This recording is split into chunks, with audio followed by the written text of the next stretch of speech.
If you're a heavy Samsung Note user and you are one of those who love to lock your notes, you not only just want to be able to unlock your notes with a password, but also be able to use the fingerprint to unlock your notes.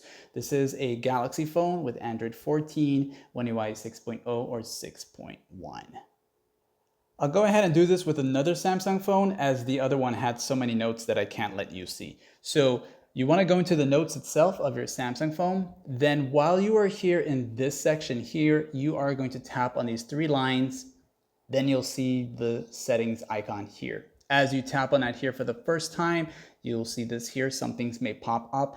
And of course, you now want to go to Note Unlock Methods. As you tap on that here one time, if you have your Samsung Notes lock set up already, you can change your password here, and of course you can enable the fingerprints biometric. Now once you do that here, you will be prompted to put in the password or the PIN for your Samsung Notes, and then it will allow you to proceed. And on top of that, if you have not set up a fingerprint yet, and this is the first time you're setting it up, you will be prompted to set up a fingerprint to continue using this feature as well. And of course, if you don't like using the fingerprint on your notes, you can always come back here and turn it off, like and sub.